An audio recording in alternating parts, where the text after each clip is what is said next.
que tengo aquí hoy en el estudio, Eduardo Lázaro Caballero y Tomasa María Esther Linares. Esto del envejecimiento es algo que hemos conversado muchas veces en el programa, pero cómo también verlo desde la medicina del trabajo. ¿Qué es esta gran especialidad que existe en Cuba y en el mundo?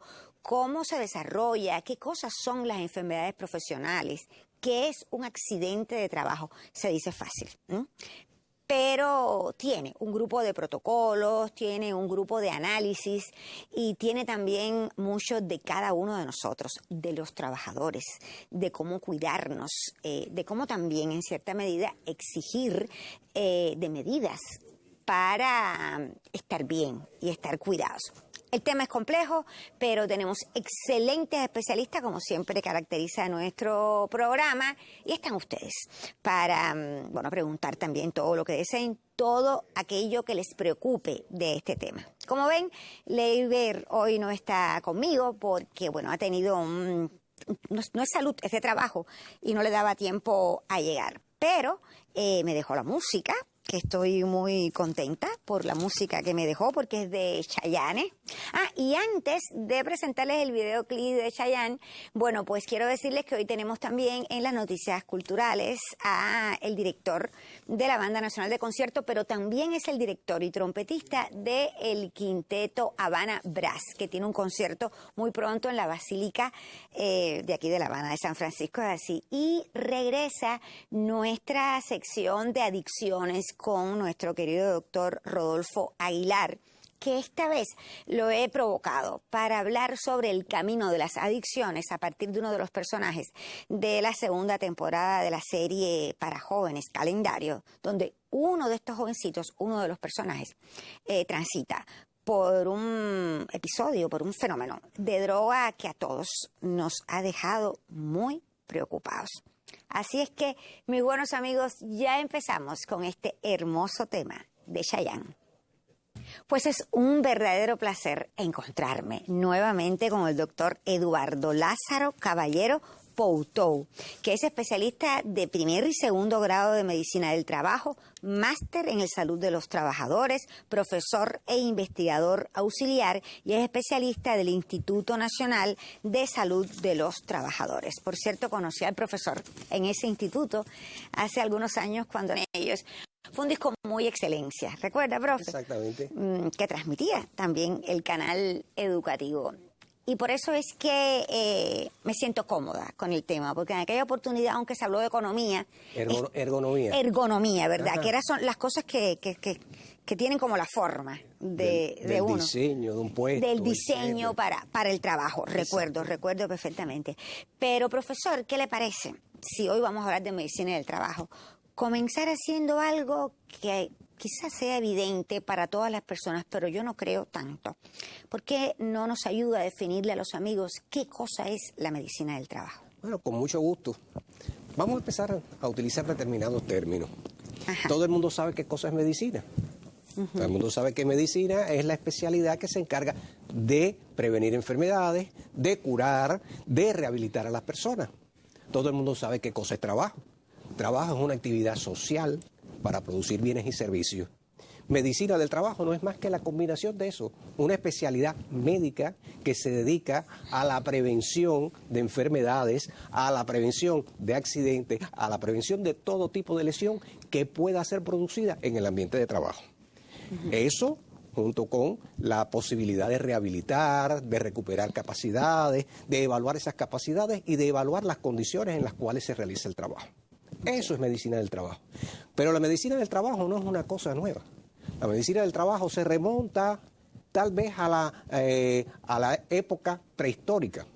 Bueno, en la prehistoria no había medicina del trabajo, pero sí hubo accidentes, hubo ataques de fieras, hubo ataques de los oponentes a un grupo determinado de personas humanas, y ahí hubo eso. No nos consta, no tenemos evidencia de que pueda haber pasado en aquella época. Repito, no había medicina del trabajo. Allá en esa época lo más avanzado eran los sumerios, pero los sumerios no dejaron escrito nada, porque tenían escritura, no dejaron escrito nada. Es decir, que nosotros tenemos que referirnos fundamentalmente ya a la edad antigua. El primero que habló de la medicina del trabajo asociando enfermedades con las personas fue Hipócrates. Hipócrates fue, todos de alguna manera hemos oído hablar de Hipócrates, porque cuando hablamos de médico todo el mundo dice, hice el juramento hipocrático. Exactamente. Porque Hipócrates estableció toda una serie de cosas. También de aquella época podemos encontrar, por ejemplo, a Galeno. A los médicos le dicen Galeno. Fue por un médico de aquella época griego que se dedicó a curar a las personas, pero asoció también las enfermedades con el trabajo. Después de Galeno también hubo por allá, por la Edad Media, estuvo Agrícola, estuvo otro médico más que ahora no recuerdo cuál es el nombre, pero bueno, que se dedicaron a ese tipo de estudios. Lo que quiere decir es que ha sido una preocupación ancestral, la de la salud del trabajador y la medicina que lo estudia. Usted me mostraba este libro de un doctor italiano que... Ya pertenece a la edad moderna. Fue Bernardino Ramazzini, el primero que describió enfermedades asociadas con los factores que se encontraban en el ambiente de trabajo.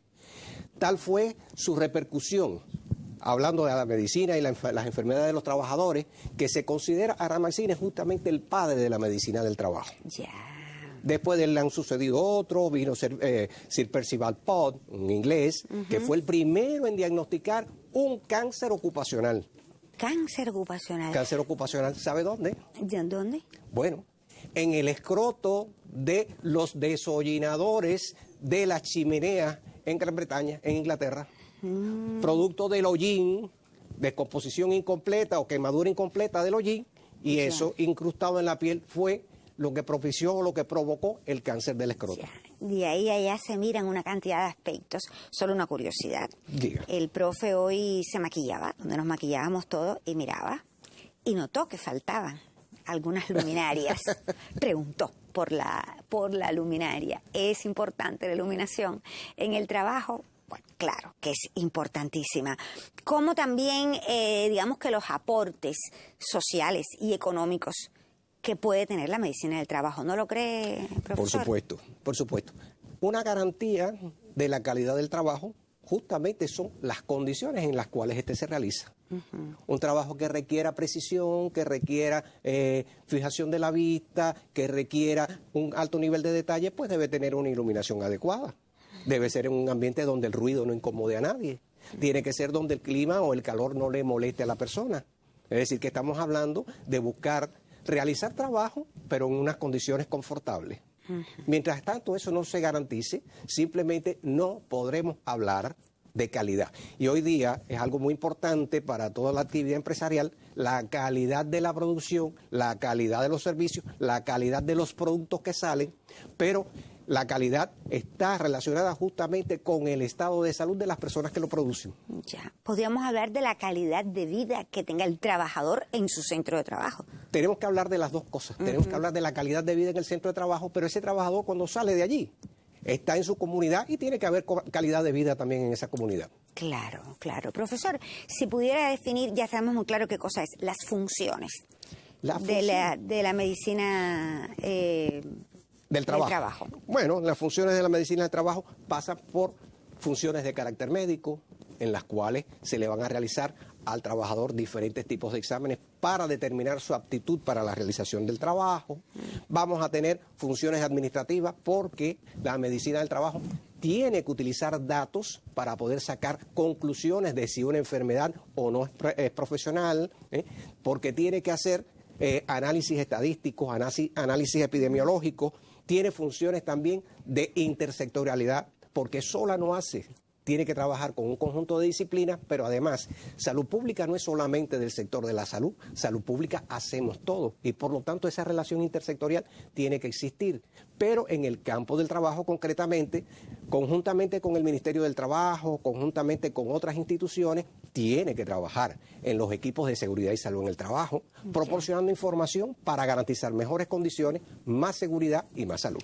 Veo que es una especialidad apasionante. Por los libros que usted ha traído, incluso hay doctores, especialistas como usted, que se dedican a temas específicos. Lo que está en inglés, logré entender, habla de la labor de los artistas y de la medicina del trabajo en los artistas. Usted con la doctora que sigue, María Esther, bueno, pues se detiene en el envejecimiento.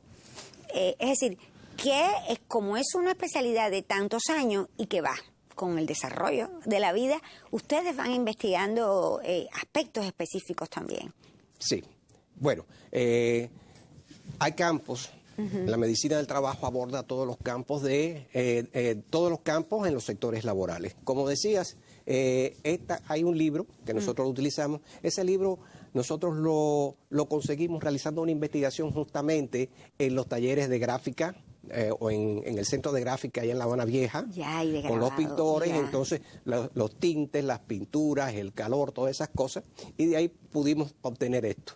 Pero como decía también, un problema importante está la biodiversidad, la vida del hombre, y la vida en nuestro país hoy día para el hombre se va haciendo más larga, porque la esperanza de vida ha aumentado de una forma importante. Entonces, tenemos nosotros también que trabajar para cuidar eso. Y, por otro lado, ahí hay un texto que se llama Toxicología Industrial. Ese texto tiene ya como 15 años aproximadamente, pero de ahí para acá han habido muchos cambios. Ha habido, por ejemplo, la introducción de grandes avances de la biotecnología. Tenemos grandes avances con materiales como nanomateriales, que son materiales sumamente pequeños, hay que verlos al microscopio, pero que tienen una importancia social importante. Y algunos de estos, como son de tan reciente descubrimiento, estamos estudiando, de ahí la función de investigación y la función administrativa de la medicina del trabajo, de ir estudiando qué impacto tienen estas nuevas tecnologías en la salud del trabajador. Porque en la medida que investigan, que se pronuncian, que trabajan en ello, se cumple una de las grandes funciones de la medicina del trabajo, que es prevenir accidentes de trabajo. Se podrán prevenir también las enfermedades profesionales.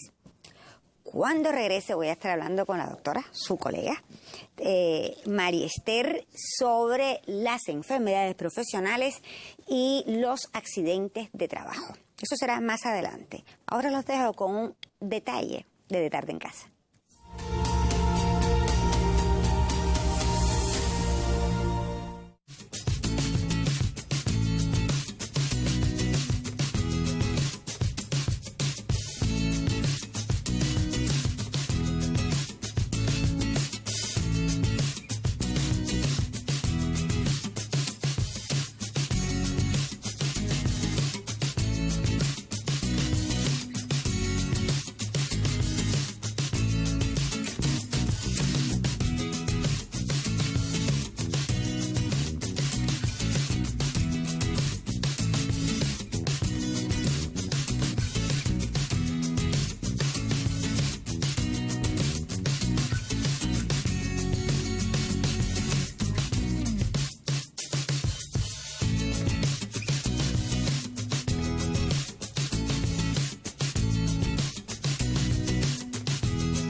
La bienvenida para la doctora María Esther Linares Fernández, que al igual que el doctor Caballero es especialista de primer y segundo grado de Medicina del Trabajo, máster en Salud de los Trabajadores, profesora e investigadora auxiliar y especialista del Instituto Nacional de Salud de los Trabajadores. Gracias, doctora, por estar. Bueno, yo había escuchado al profesor Caballero y estamos llegando a las enfermedades profesionales, que no es lo mismo que los accidentes de trabajo. ¿Podría detenerse en eso, doctora? Sí, ¿cómo no?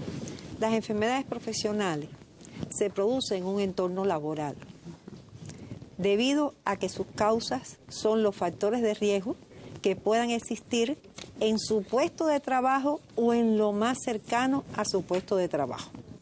Ahora bien, el diagnóstico de una enfermedad profesional lleva, por supuesto, la sintomatología del paciente.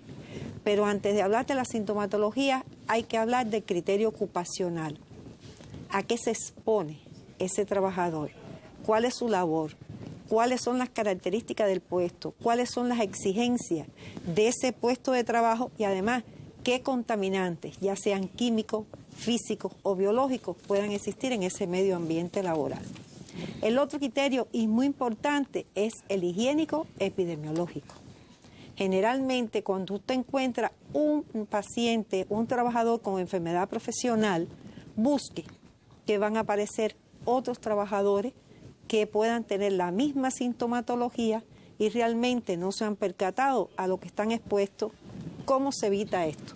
Se evita en especial por los exámenes médico preventivos. El examen médico preventivo no es solo auscultar al trabajador, examinarle su abdomen, hacerle pruebas, sino también es dar en ese momento educación sanitaria. A él hay que explicarle a qué se va a exponer y cómo se protege de ese riesgo laboral. Es por ello que en todos los centros de trabajo debe existir un especialista de seguridad y salud, que es el que hace el levantamiento de los factores de riesgo laboral y, por supuesto, establece las medidas de seguridad para cada labor que se vaya a realizar. El otro criterio, y que es importante, es el criterio clínico.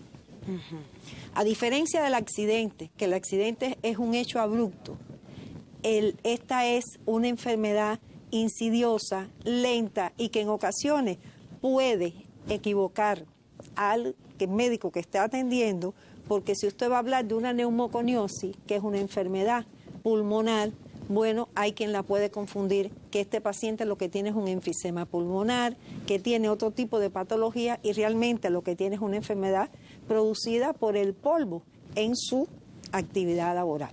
Tiene el otro criterio que es muy importante, que es el criterio laboratorio. El criterio laboratorio es indicador para cumplimentar ese examen médico que hay que hacerle al trabajador y que se hace en base a lo que establecen los protocolos.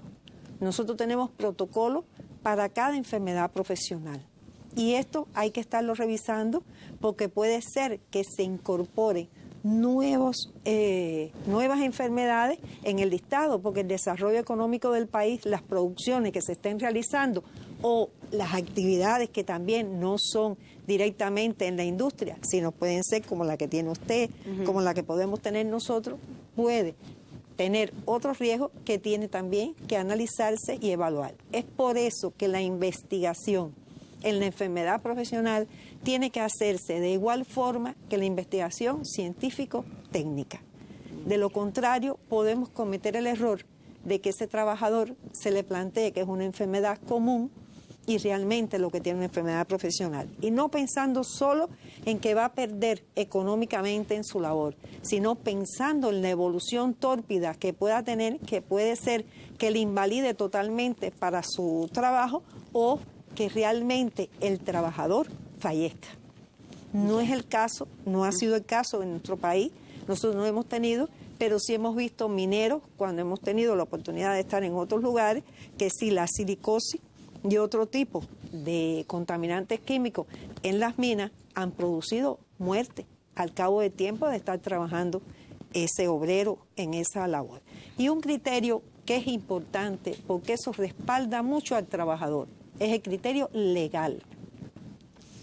Es por ello que la enfermedad profesional tiene una resolución que es la que permite que el trabajador, además de todo este aspecto que se le está haciendo, tiene el componente de que esa enfermedad tiene que estar en la resolución.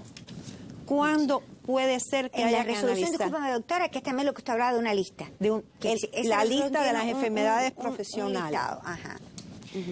También, ¿qué puede tener este trabajador?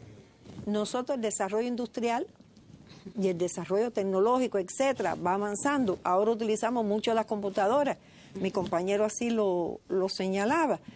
¿Y qué puede ser? Que aparezcan nuevas enfermedades. Es por eso que las investigaciones relativas a factores de riesgo y daño en la función de los órganos de ese trabajador que termine en una enfermedad profesional, hay que seguirlo estudiando. Es decir, nuestro listado hasta el momento ha avanzado muchísimo.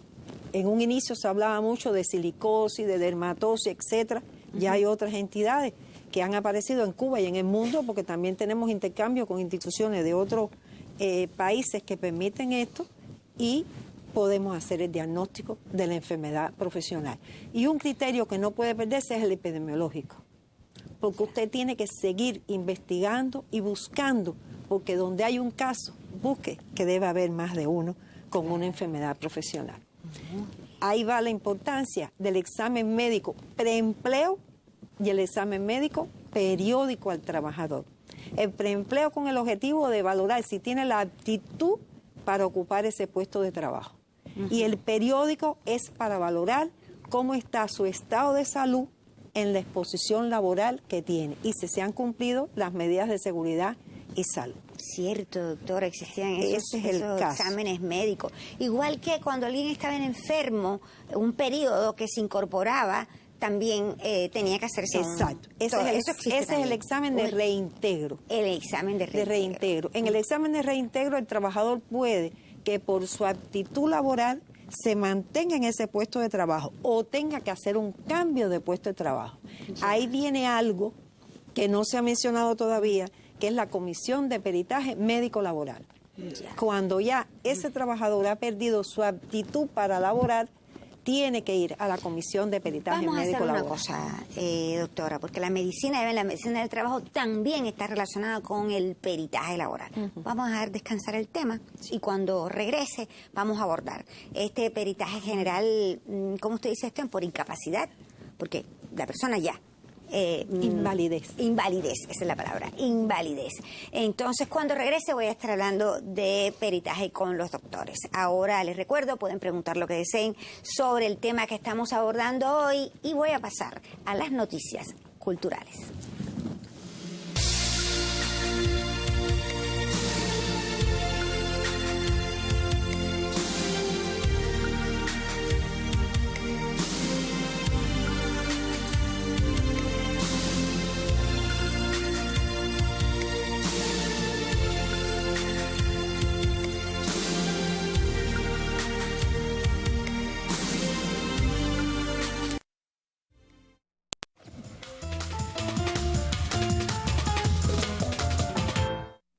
Qué placer recibir a este joven y talentoso músico, siempre emprendiendo algún camino muy, pero muy trabajador. Bienvenido, Igor Corcuera. Gracias, Ray. Director de la Banda Nacional de Concierto, director también del quinteto Habana Brass.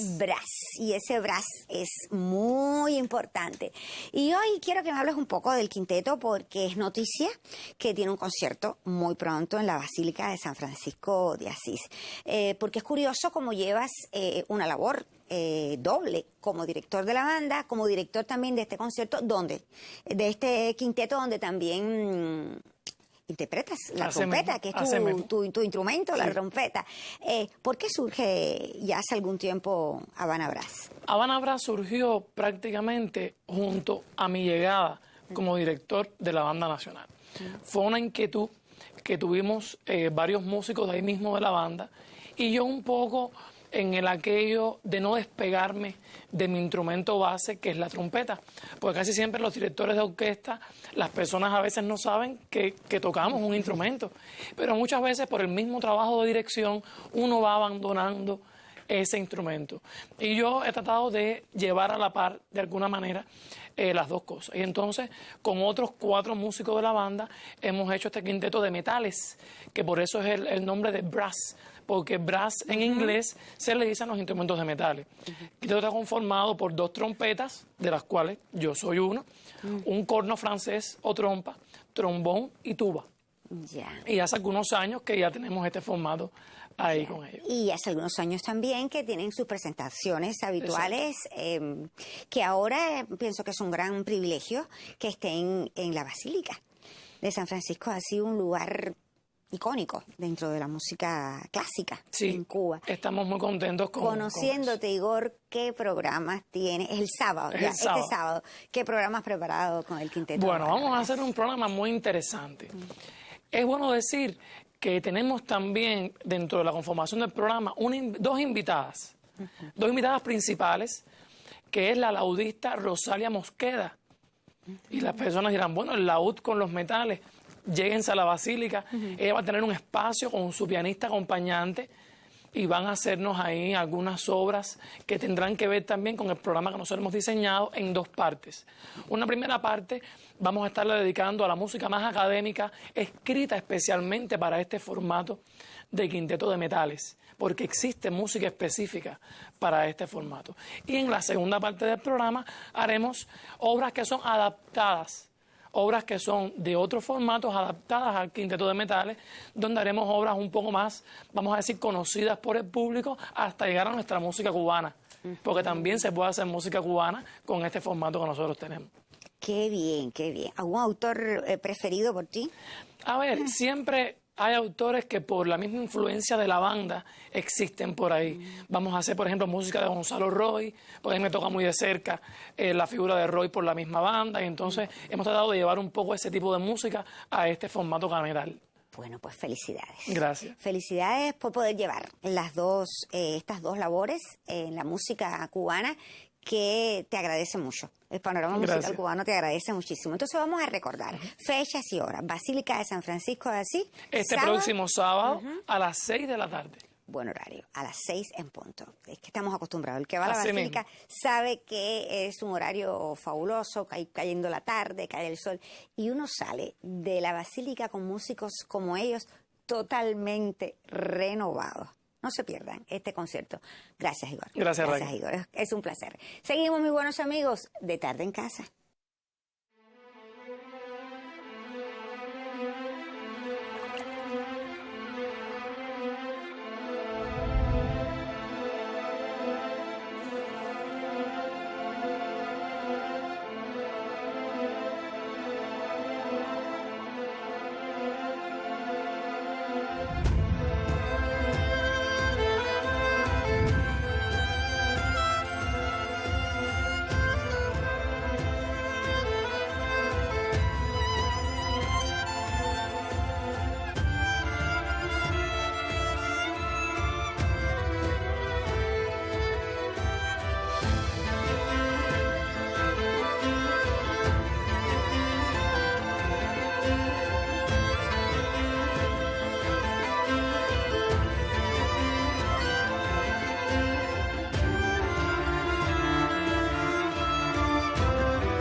Pues continuamos con nuestro tema, la medicina del trabajo, y el placer y privilegio de que hoy nos acompañen estos doctores, que tengo aquí su libro, tenemos que hablar, doctores, Eduardo Lázaro Caballero Poutou y Tomasa María Esther Linares Fernández, ambos especialistas de primer y segundo grado de medicina del trabajo. Y nos habíamos quedado, doctora, después que definió las enfermedades profesionales, laborales, con todo, pero usted decía que también se puede llegar al peritaje. ¿Qué puede decirme del peritaje de manera general y cómo entra la medicina del trabajo en él? En el caso del peritaje médico laboral, ya no solo tributa a trabajadores que hayan enfermado y hayan tenido enfermedad profesional, sino generalmente tributan también por enfermedad común, donde es habitual, es decir, en las estadísticas, los que asisten a comisión de peritaje y hay que darle algún grado de invalidez laboral, generalmente son por enfermedades comunes, no por enfermedades profesionales. El peritaje médico laboral es un proceso médico legal que se hace en el caso de los trabajadores, primero, o que por la característica y la evolución de su enfermedad se conoce que va a tener limitaciones marcadas para seguir trabajando y puede analizarse en comisión de peritaje. Se hace también cuando el trabajo lleva 6 meses de incapacidad laboral por certificado médico. En ese caso, esto puede hacerse antes de los 6 meses también, en dependencia a la evolución que pueda tener el paciente. Y existe algo que va a peritaje médico laboral también, es cuando hay una enfermedad que en más de una ocasión ha causado estados de gravedad en una persona, o cuando labora en una actividad que tiene posibles daños para su salud por el riesgo a que se expone. En este caso, la Comisión de Peritaje Médico Laboral, existe una comisión nacional.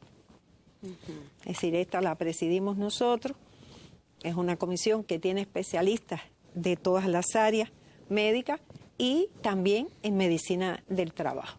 Y tenemos comisiones de peritaje provincial y municipal en los territorios. Es decir, cada provincia tiene su comisión provincial y tantas comisiones municipales como territorios tengan en este caso. El peritaje médico laboral tiene la característica de que ahí no debemos llegar. ¿Por qué? Porque se pide una vida socialmente útil.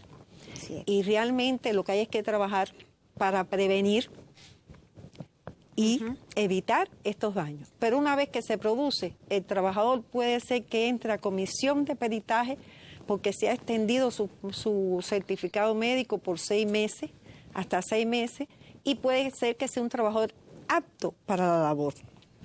Es decir, que ya tiene condiciones para incorporarse. Puede ser que un trabajador reciba una invalidez parcial y puede tener también una invalidez temporal, donde no debemos llegar. Y es lo que hay que evitar con las medidas de seguridad y, por supuesto, con los exámenes médicos preventivos, como hemos hablado anteriormente, que es la invalidez total. El trabajador que tenga una invalidez total no puede laborar en ninguna actividad. Eso no permite un cambio de trabajo, no permite una reducción de horario de trabajo, que sí la comisión de peritaje puede, si no ha dado invalidez total, provocarla. Manejar todo Es decir, eso. manejar todos estos factores. Claro. Y hay algo que es importante en la comisión de peritaje. Los especialistas que estén en la comisión de peritaje tienen que ser especialistas con un nivel adecuado, que tengan experiencia en aplicar, porque el componente legal lo tenemos que estudiar. Es por ello que la resolución 771 es la resolución del peritaje médico laboral, que en estos momentos está en revisión nuevamente por un equipo que estamos también nosotros, y esto va a permitir, por supuesto, tenemos las nuevas modalidades de empleo. Claro. Que ellos son trabajadores y tienen el mismo derecho que los trabajadores de las modalidades estatales que hemos tenido hasta el momento. Y por supuesto, esta se revisa periódicamente. ¿Por qué? Porque el listado de enfermedad profesional no puede ser estático, porque eso va basado en 3 situaciones. Primero, el componente social. Segundo, el componente económico y después el factor humano. Entonces, usted tiene que ir revisando el listado porque pueden incorporarse enfermedades profesionales que hasta este momento no la teníamos y por el desarrollo económico se incorporan. ¿Cómo evitarla? Con las medidas de seguridad y salud.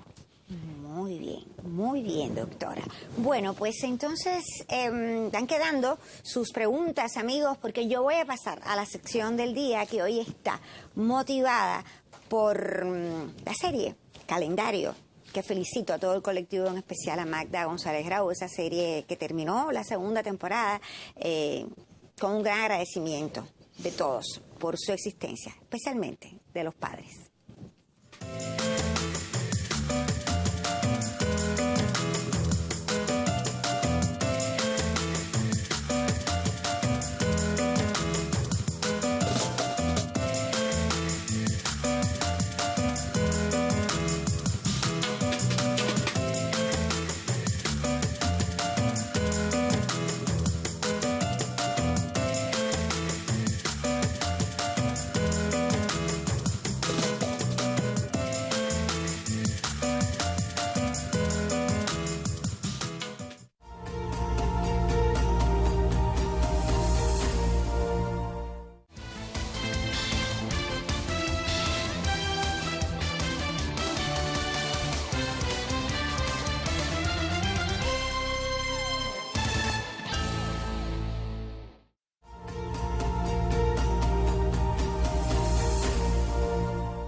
La bienvenida para nuestro amigo, porque lleva años con nosotros, ayudándonos, y esta sección de adicciones que así llamamos, ya tiene también tiempo en nuestra revista, gracias al licenciado en psicología, Rodolfo Aguilar Amaya, a quien doy la bienvenida, máster en sexología, trabaja en la sala de adicciones, todavía está al frente de la sala de adicciones del Hospital Universitario Miguel Enríquez.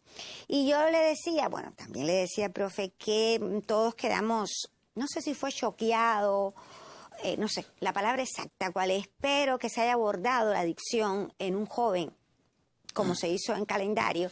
Bueno, pues a todos, ¿cómo pasó? ¿Cómo fue? Aunque la serie te explica lo que le pasó con la familia y todo.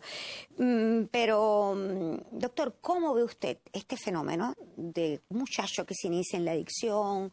Le pongo, por ejemplo, Calendario, no sé si también vio la serie. Sí. ¿Cómo ve este fenómeno desde la serie y desde la realidad? Buenas tardes, Raquel. Primero, felicitar a los realizadores de la serie porque tocaron el tema con mucha profesionalidad y estoy seguro de que se asesoraron muy bien. Este es un muchacho que inicia el consumo a partir de un terrible evento familiar en el cual muere un miembro de ellos. Entonces, este muchacho comienza el consumo para buscar un apoyo, alguna ayuda desde su interior para poder seguir funcionando en la vida. También, ¿para qué? Para poder ahogar las penas o también olvidar lo que pasó. Ese fue el inicio. Ahora bien, ¿qué señales nos indicaron o nos indicarían a nosotros como padres detectar de que un inicio se está iniciando? Mencionaremos algunas que aparecieron en la serie y también de manera general muchas de las que podemos ver. Primariamente se vio un aumento repentino en los gastos o en la necesidad de tener una economía en este muchacho para poder consumir la droga o comprarla, mejor dicho. También, ¿qué ocurrió? La venta de objetos personales. En otro momento también puede ser la pérdida o autorrobos que ellos se realizan burdamente justificados. Elemento importante también a tener en cuenta es la disminución del rendimiento académico, que hasta este entonces se mantenía estable. Cambios importantes en los niveles de ¿qué? Del humor o de la conducta del individuo.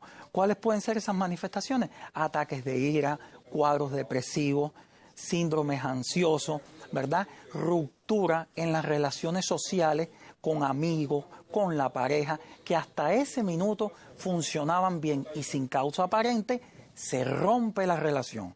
También es importante llegada al hogar, con un deterioro importante posterior a las salidas en la noche, desde el punto de vista físico, desde el punto de vista conductual.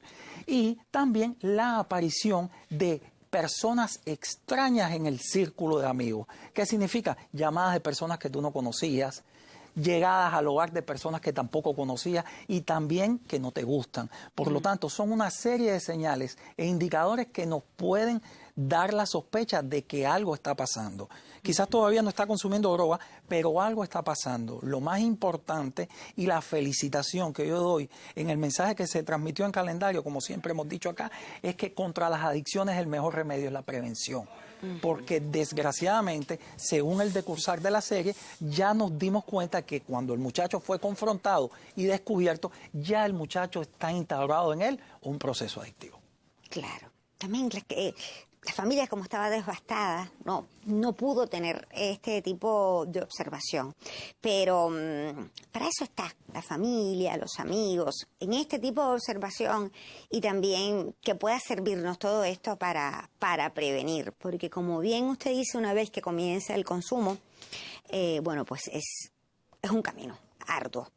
El tratamiento o lo que hay que tienen que enfrentar la medicina en este caso y la familia también. Gracias, muchísimas gracias. Aquí estamos, profesor, otra vez que quiera, sé que tiene mucho trabajo, que tiene el trabajo aquí, allá y en otras funciones que está haciendo, pero siempre le agradezco su visita aquí. Quería un segundo muy rápido enviarle un gran abrazo al equipo de trabajo de matrimonio de la iglesia Macol de Santo Suárez. Desde aquí un gran saludo al equipazo, como le dicen ellos, y pues nada, siempre fraterno con ellos. Bueno, pues gracias, muchísimas gracias, doctor. Y nosotros seguimos, mis buenos amigos, ya nos quedan unos minutos para finalizar, pero en estos minutos usted cuenta.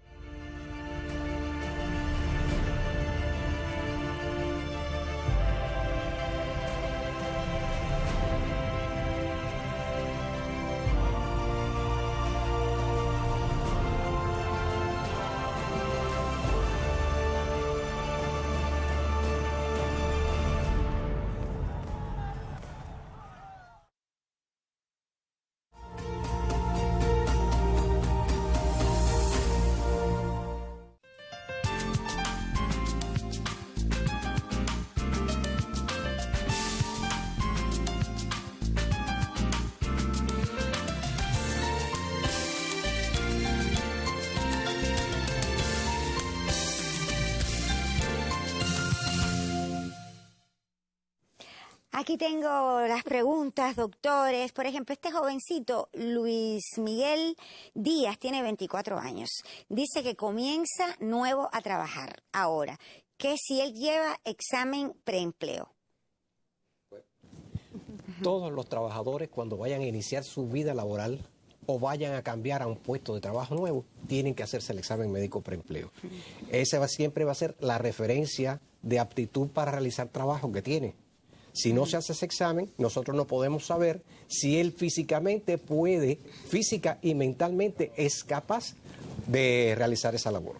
Es decir, que todo trabajador en su inicio de su actividad laboral o al cambiar a un nuevo puesto de trabajo debe realizarse el examen médico preempleo. Perfecto. Esta es una señora que se llama Hortensia Rodríguez de Marianao. Dice que su hijo trabaja en un centro donde hay mucho ruido y ha notado que hay que gritarle cuando se le habla. ¿Qué creen los doctores? ¿Que ese ruido le esté provocando sordera? Bueno, ante todo tenemos que decir que esta es una de las entidades laborales donde no puede fallar el examen médico periódico. Donde hay mucho ruido. Y por supuesto, el control higiénico de los riesgos laborales. Este paciente ya tiene que ser visto por un especialista de otorrinolaringología, el cual determinará si tiene pérdida auditiva o si todavía tenemos la oportunidad de que esté en una fase donde pueda ser recuperada. Esa es la importancia que tiene, porque cuando usted pierde uno de los elementos que nos permite la comunicación para laborar, es una debilidad que va a tener un paciente joven que no debe tenerla. En este caso, si se controla el ruido ambiental, porque en ocasiones el ruido puede ser el interno de su centro de trabajo que se agudiza por el ruido ambiental. Si usted tiene ruido porque tiene una avenida cercana a su centro de trabajo y tiene el ruido que supere los 85 decibeles en el medio laboral, bueno, es un peligro para esos trabajadores que generalmente trabajan de 8 o más horas según necesidades. Entonces, en este caso, lo que nosotros planteamos para este trabajador que acuda de inmediato para ser visto por un especialista y, por supuesto, por el equipo médico y el especialista de salud ocupacional o de seguridad y salud que lo acompaña. Bueno, ya ve, mamá, tienen que decirle que vaya, porque evidentemente es una preocupación de la mamá, no de él. Fíjate que dice, no escucha bien, que las madres nos damos cuenta de todo. Laura Suárez, de Vedado. Trabajo todo el tiempo en una computadora. Desde hace un mes se me acalambran las manos, los dedos, tengo dolor en la palma de la mano. Yo creo que es por la computadora. ¿Qué me recomiendan los doctores? Bueno, en este caso estamos en presencia de algo que se está presentando con mucha frecuencia, Sí, doctor. que son las alteraciones musculoesqueléticas que se dan por trabajo repetitivo. ¿Qué pasa con la computadora? El teclear son movimientos repetitivos de los dedos. Cuando se extiende ese tipo de actividad por largo tiempo, y ahora hay una situación concretamente que se va dando también, que es con el teletrabajo, la gente abusa del tiempo en la computadora, aparece este tipo de problemas. Lo más probable es que esta señora esté empezando a padecer de lo que se conoce como síndrome del túnel del carpo o del túnel carpiano. Debe asistir a un especialista, un ortopédico, que le examine, que le haga los estudios correspondientes y que decida la conducta. Muchas veces, cuando esto no se hace, vamos en progreso a una incapacidad, a una invalidez, a una situación que va a limitar a la persona. Tal vez no completamente para realizar trabajo, pero sí para continuar haciendo trabajos repetitivos que comprometan las manos. Ya. Aldo, doyme a Dios. Parece que es Alquizar, sí, dice aquí. Es de la agricultura, porque dice, me caí del tractor. Es un accidente de trabajo. Estoy de reposo. ¿Puedo volverme a incorporar a la misma labor? Bueno, el accidente de trabajo, por supuesto, limita temporalmente para la labor de no haber dejado lesiones que, como antes expresé en peritaje médico laboral, excedan de los 6 meses y tengan que ir a comisión de peritaje. En el caso de él, si no ha llegado a los 6 meses, tiene que seguir llevando el tratamiento de rehabilitación, lo que se le haya indicado por los médicos que le correspondan haber evaluado el caso. Pero lo más importante de esto, y es a lo que nosotros nos dedicamos, es a prevenir la enfermedad. Claro. Y lo que había que tener era condiciones de seguridad para que no se hubiese provocado ese accidente. Así Quiere decir que aquí se ven 2 aspectos principales, es decir, el aspecto laboral, la organización del trabajo, Claro, la seguridad y salud en el trabajo y, por supuesto, lo que a ese trabajador se le ha explicado para que también haga su prevención. Muchísimas gracias, doctores. Ha sido un placer conversar con ustedes sobre este tema, que podríamos estar mucho más tiempo, pero finaliza nuestra revista. Los espero mañana a las 6 en punto, que aquí, para serle útil, lo tenemos todo o casi todo.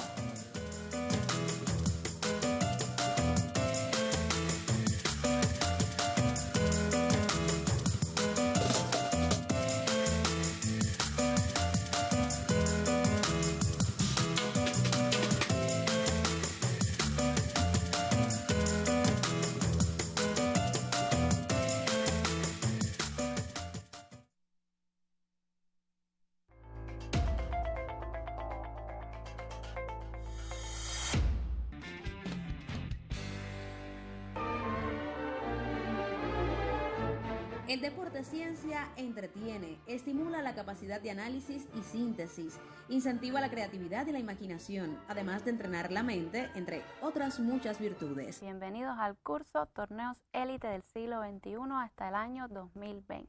Sintonícenos y te enseñamos cómo pasar de una mejor manera tu tiempo libre. En el canal educativo los domingos a las 8 de la mañana, Universidad para Todos de Ajedrez.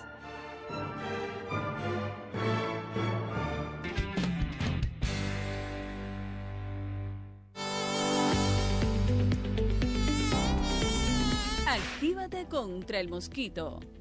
Elimina, limpia, cepilla y tapa todos los recipientes donde se acumula agua.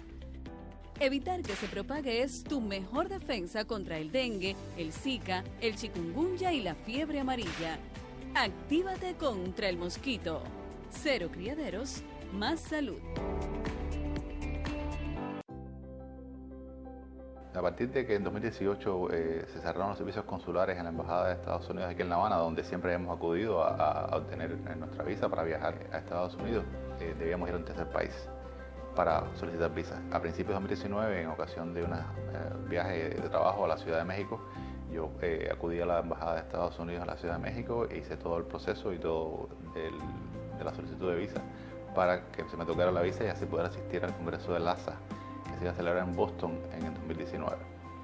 Ese congreso comenzaba el 23 de mayo de 2019 y el mismo 23 de mayo recibí un mensaje por correo electrónico de la Embajada de Estados Unidos en la Ciudad de México que mi solicitud de visa se había sido denegada y que por supuesto no podría asistir a ese congreso. Las relaciones académicas entre Cuba y Estados Unidos tienen muchos años, pero básicamente después del triunfo de la Revolución se comenzaron a establecer relaciones académicas a partir de 1977 y de aquí hasta esa época había un gran intercambio académico y científico entre instituciones cubanas y instituciones estadounidenses y siempre ha sido un área en que ha habido colaboración mutua, respeto mutuo y beneficio para ambas partes. Esto es algo que se ha visto interrumpido en los últimos años y que esperamos que en algún momento en el futuro se retome.